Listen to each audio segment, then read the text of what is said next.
Doctor ইউনূসের ধৈর্যের বাঁধ কি ভেঙে যাচ্ছে?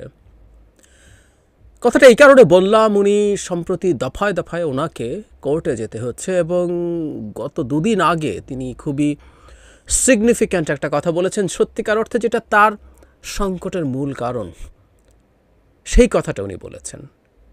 এবং তাতে মনে হয় যে উনি আসলে আর ধৈর্য রাখতে পারছেন না, যদিও উনি অনেক দীর্ঘ সময় ধৈর্য ধরেছিলেন, ধৈর্য ধরে আছেন, কিন্তু তার উপরে একটার পর একটা অন্যায় এমনভাবে হচ্ছে উনি সম্ভবত আর পেরে উঠছেন না।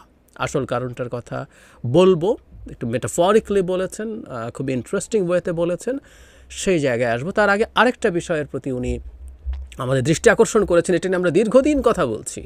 মানে ডক্টর ইউনূস এখন কোর্টে যাওয়ার কারণে এই সমাজের কতগুলো অসভ্যতা এবং বর্বরতা এক্সপোজড হচ্ছে অনেকের সামনে। কারণ যখন ডক্টর ইউনূসকে সেটা করতে হয়, যখন ডক্টর ইউনূস সেই কথাটা বলেন আমাদের সামনে, তার একটা ডিফারেন্ট ডাইমেনশন তৈরি হয় নিশ্চয়ই।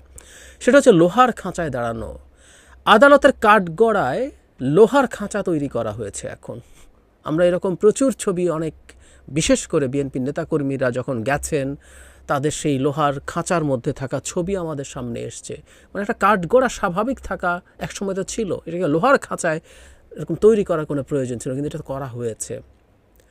গতকাল যেটা হয়েছে, মানে দুদিন আগে যেটা হয়েছে, ডক্টর ইউনূস সহ যারা অভিযুক্ত ছিলেন, মানে গ্রামীণ ব্যাংক এখন তার বিরুদ্ধে দাঁড়িয়েছে, উনি দীর্ঘ বেরিয়ে আবার কথা বলেছেন, সেখানে আছে। আমরা যেটা জানলাম মিডিয়া থেকে, সেটা হচ্ছে বিচারক ডক্টর ইউনূস ছাড়া বাকিদেরকে ওই খাঁচায় উঠতে বলেছিল, খাঁচার ভেতরে ঢুকতে বলেছিল। প্রথম কথাটা হচ্ছে ডক্টর ইউনূসকে বাদ দিয়ে কেন বলা হবে? রাইটলি প্রত্যেকটা নাগরিক আইনের দৃষ্টিতে সমান হওয়ার কথা, আমাদের কনস্টিটিউশনে আমরা লিখেছি টিকেছি এসব।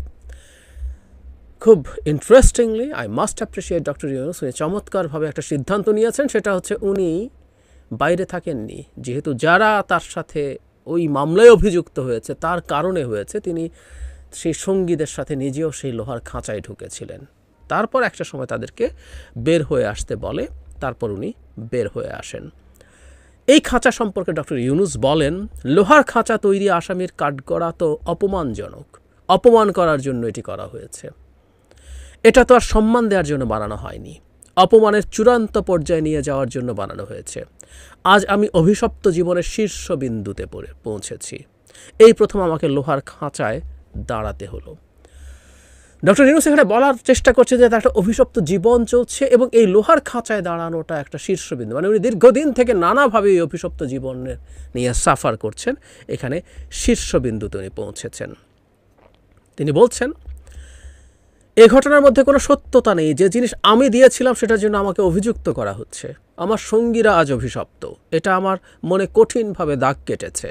আমার পরিবারকে আক্রমণ করেছে, আমার বাবাকে আক্রমণ করেছে, এটা আমার কাছে মোটেও গ্রহণযোগ্য নয়, এটা আমার অভিশপ্ত জীবনের অংশ। মানে ওনার পরিবার এখন আক্রান্ত হচ্ছেন, তার বাবা আক্রান্ত হচ্ছেন, খুব স্বাভাবিকভাবেই এগুলো ওনার সহ্যের সীমা ছাড়িয়ে যাচ্ছে। দিনের শেষে আমরা প্রত্যেকে মানুষ। ডক্টর ইউনূস সত্যিকার অর্থেই প্রচুর ধৈর্য দেখিয়েছেন, এখন পরিস্থিতি এমন জায়গায় পৌঁছে যাচ্ছে উনি আসলে আর পেরে উঠছেন না। ওনার এই সহ্য করে যাওয়ার একরকম বিরুদ্ধেই আমি একটা কলাম লিখেছিলাম, সেই কলামটার বিষয়বস্তু নিয়েও একদিন কথা বলবো, উইচ ইজ ইম্পর্টেন্ট। এটা শুধু ডক্টর ইউনূস না, এটা আমাদের প্রত্যেকের জন্যই ইম্পর্টেন্ট বলে আমি মনে করি।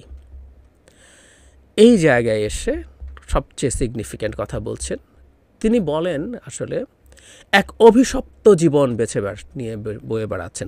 উনি এক্স্যাক্টলি উনি কী বলছেন আমি পড়ি, আমি বসে বসে চিন্তা করছিলাম, মহাকাব্যে কিছু দেবদেবী থাকে, তারা অভিশাপ দেয়, যাদের অভিশাপ দেয় তারা অভিশপ্ত জীবনযাপন করে।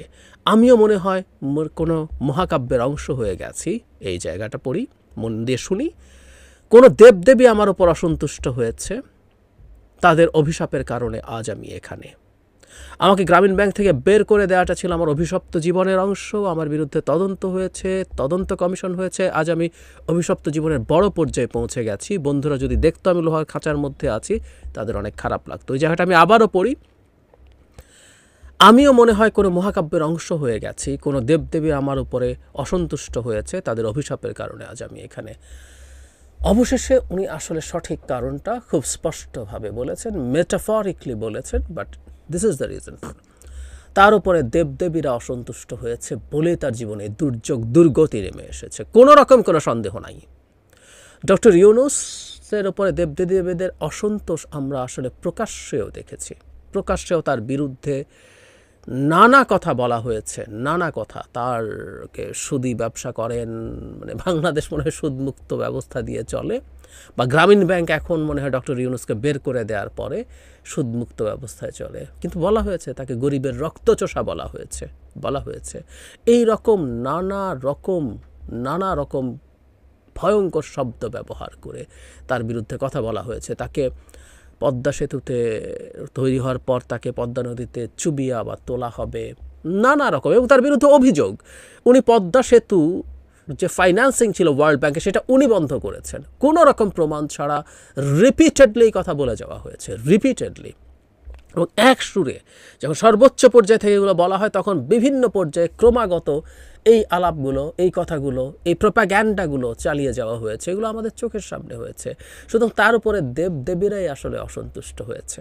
সেটা তাদের কোনো ফোবিয়া যে ডক্টর ইউনূস আবার তাদের ক্ষমতার পথে কোনো বাধা হয়ে দাঁড়ান কিনা।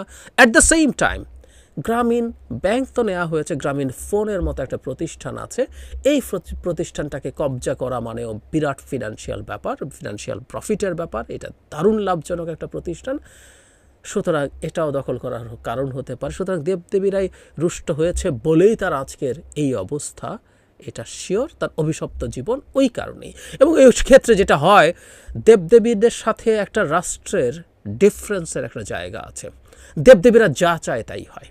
একটা রাষ্ট্রে আইন আছে, কানুন আছে, নিয়ম আছে, সংবিধান আছে, সব কিছু মেনে রাষ্ট্রে যত বড় ক্ষমতাশালী হোক না কেন, যত পর্দাই থাকুক না কেন, ওই চৌহদ্দির মধ্যে থেকে তাকে কাজ করতে হয়। কিন্তু দেবদেবীদের ক্ষেত্রে এটা স্বেচ্ছাচার। তাদের যখন যা ইচ্ছে হয়, যেভাবে যা ইচ্ছে হয়, তারা সেভাবেই করতে পারেন।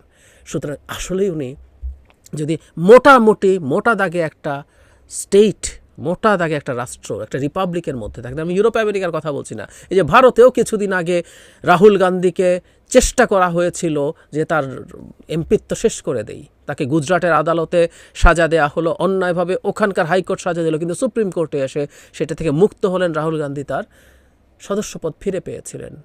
অরবিন্দ কেজরিওয়ালকে জেলে নেওয়া হলো, সরকার তাকে দমন পীড়ন করতে চাইল, কিন্তু সুপ্রিম কোর্টের কারণে তিনি নির্বাচনের সময় ক্যাম্পেইন করার জন্য জামিন পেয়েছিলেন এবং ধারণা করা হয় তার বিরুদ্ধে যে অন্যায় অভিযোগ আছে সেটা থেকেও তিনি সুপ্রিম কোর্টে মুক্তি পাবেন। সুতরাং একটা রাষ্ট্রে সর্বোচ্চ শক্তিশালী লোকজন যদি কাউকে নিপীড়ন করার চেষ্টা করে, কঠিন, সহজ হয় না। ভারত মোটেও আদর্শ রাষ্ট্র না গণতন্ত্রের দিক থেকে, এমনকি বিজেপির সময় রাষ্ট্রের ক্ষয়ের প্রচুর রকম অভিযোগ আছে, কিন্তু সেখানেও এটা হয়। বাংলাদেশেই আসলে এই পরিস্থিতি হয়েছে। এখানে দেবদেবীরা পাওয়ারফুল, এখানে দেবদেবীর মতো করে এখানে পাওয়ার এক্সারসাইজ করা যায়। মানে অনেক উপরে যাওয়ার দরকার নেই। যে বেনজির একটা পুলিশ প্রধান হয়েছিলেন, কি করেছিলেন আমাদের মনে আছে না? উনিও একটা দেবতা হয়ে উঠেছিলেন এবং তাকে দেবতা হওয়ার জন্য সার্টিফাই করা হয়েছিল। উনি যাতা করে বেরিয়েছেন, আনপ্রেসিডেন্টেড ওয়েতে যাতা করে বেরিয়েছেন। এবং যারা মাহফুজা নাম বলেছিলেন সব কিছু তারা জানতেন, কিন্তু বলার সাহস করেন নাই, কারণ দেবতাদের বিরুদ্ধে কিছু বললে অসুবিধা আছে, দেবতারা যা ইচ্ছে তা করে ফেলতে পারে আপনাকে। সুতরাং ডক্টর ইউনূস আসলে অবশেষে সবচেয়ে, এগুলো আমরা জানতাম, ওনার উপরে দেবদেবীরাই রুষ্ট হয়েছে বলে এই অবস্থা। না হয় এই দেশে বিচার বিভাগ তথাকথিত যে এরকম কিছু করবে সেটা খুব স্বাধীনভাবে করবে, তার নিজস্ব জুরিসডিকশন থেকে করবে, আমরা এগুলো বিশ্বাস করি। দুদক তার পিছনে যে এইভাবে লেগেছে, কেন লেগেছে? এই দুদকই এসালামের বিরুদ্ধে লাগে না, এই দুদকই সাইফুজ্জামান চৌধুরী ভূমিমন্ত্রীর বিরুদ্ধে লাগে না, এগুলো আমরা দেখেছি, খুব ভালো মতো দেখা হয়েছে। দেবদেবী যা চায় ডক্টর ইউনূসের বিরুদ্ধে লাগো, দেবদেবী চেয়েছে কিছুটা হলেও এখন বেনজিরের বিরুদ্ধে লাগো, যেহেতু বেনজিরের সাথে তাদের কোনো হিসাব নিকাশের সমস্যা হয়েছে, এগুলোই আমরা দেখতে পাবো। সুতরাং এটা স্বেচ্ছাচারিতার জায়গা খুব চমৎকারভাবে ডক্টর ইউনূস আমাদের সামনে এনেছেন অবশেষে। এবং এই একটা জায়গাতেই আসলে আমি ব্যক্তিগতভাবে মনে করি ওনার বলে যাওয়া উচিত হবে ক্রমাগত।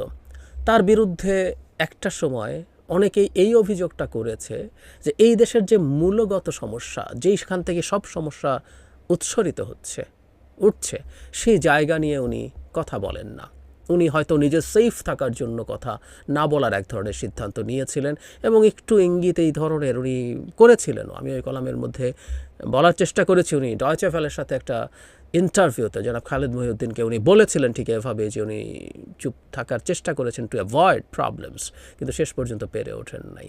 ওনাকে আজকে লোহার খাঁচায় যেতে হয়েছে। এদেশের বহু মানুষ, মানে ডক্টর ইউনূস না, এদেশের একেবারে ভয়ঙ্কর কোনো অভিযোগে অভিযুক্ত মানুষ। আমরা যখন কোর্টে যাই আমরা কিন্তু অভিযুক্ত মানুষ, আমরা কিন্তু সেটার রায় শেষ হয়ে যাওয়ার না।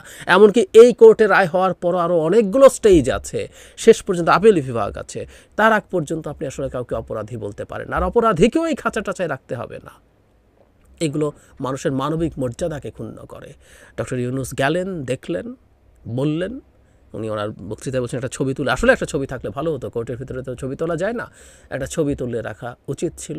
এই দেশের মধ্যে ডক্টর ইউনূসের মতো মানুষ খাঁচায় আছেন, কিন্তু যে বলছি এটা শুধু ডক্টর ইউনূসের মতো মানুষ না, অত্যন্ত সাধারণ একজন মানুষও, তাকেও এই খাঁচায় ঢুকিয়ে হিউমিলেট করার কোনো অধিকার কোনো সরকার রাখে না। কিন্তু এই জিনিসগুলো এই দেশে হচ্ছে, কারণ এই দেশটা দেবদেবীরা চালায়। এই জায়গাটাই সবচেয়ে গুরুত্বপূর্ণ এবং ডক্টর ইউনূস রাইটলি আইডেন্টিফাই করেছেন সেটা।